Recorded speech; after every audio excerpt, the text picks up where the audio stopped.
Okay, I am going to now read chapter 2, The Voice in the Air. That evening, when the little Poppers had been put to bed, Mr. and Mrs. Popper settled down for a long, quiet evening.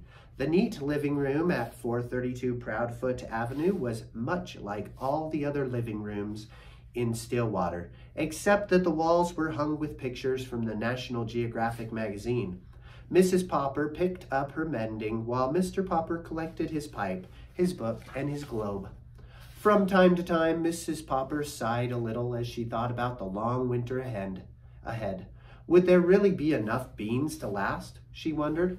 Mr. Popper was not worried, however. As he put on his spectacles, he was quite pleased at the prospect of a whole winter of reading travel books, with no work to interrupt him. He set his little globe beside him and began to read. "What are you reading?" asked Mrs. Popper. "I am reading a book called Antarctic Adventures. It is very interesting. It tells all about the different people who have gone to the South Pole and what they have found there." "Don't you ever get tired of reading about the South Pole?" "No, I don't. Of course, I would much rather go there than read about it, but reading is the next best thing." "I think it must be very boring down there," said Mrs. Popper. "It sounds very dull and cold with all that ice and snow." "Oh, no," answered Mr. Popper.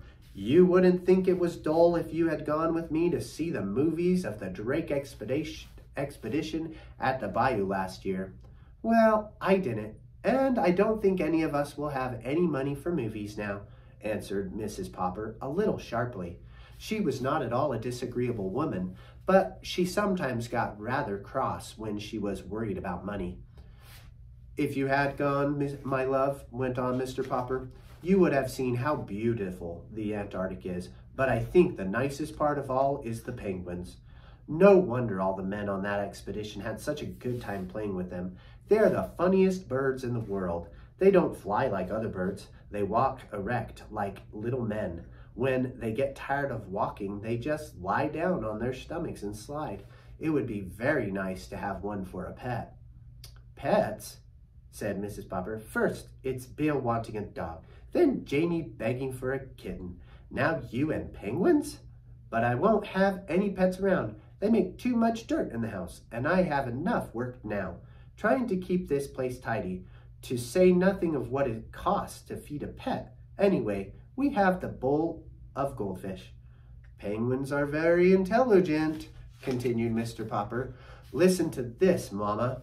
It says here that when they want to catch some shrimps, they all crowd over to the edge of an ice bank.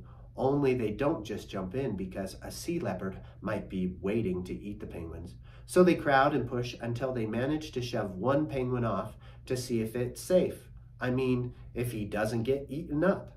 The rest of them know it's safe for them all to jump in." "Dear me," said Mrs. Popper in a shocked tone. "They sound to me like pretty heathen birds." "It's a queer thing," said Mr. Popper, "that all the polar bears live at the North Pole and all the penguins at the South Pole. I should think the penguins would like the North Pole too, if they only knew how to get there." At 10 o'clock, Mrs. Popper yawned and laid down her mending. "Well, you can go on reading about those heathen birds, but I'm going to bed. Tomorrow is Thursday, September 30th, and I have to go to the first meeting of the Ladies' Aid and Missionary Society." "September 30th, said Mr. Popper in an excited tone. "You don't mean that tonight is Wednesday, September 29th? "Why, yes, I suppose it is. But what of it?" Mr. Popper put down his book of Antarctic adventures and moved hastily to the radio. "What if," he repeated, pushing the switch. "Why, this is the night the Drake Antarctic expedition is going to start broadcasting." "That's nothing," said Mrs. Popper. "Just a lot of men at the bottom of the world saying, 'Hello, Mama. Hello, Papa.'" "Shh," commanded Mr. Popper, laying his ear close to the radio.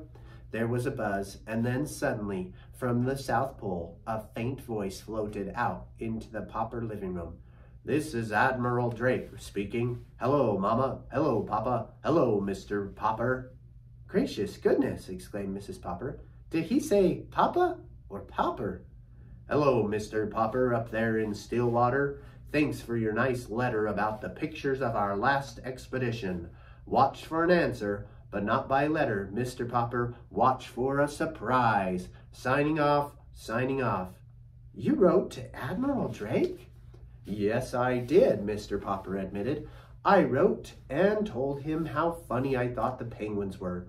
Well, I never, said Mrs. Popper, very much impressed. Mr. Popper picked up his little globe and found the Antarctic. And to think he spoke to me all the way from there, and he even mentioned my name. Mama, what do you suppose he means by a surprise?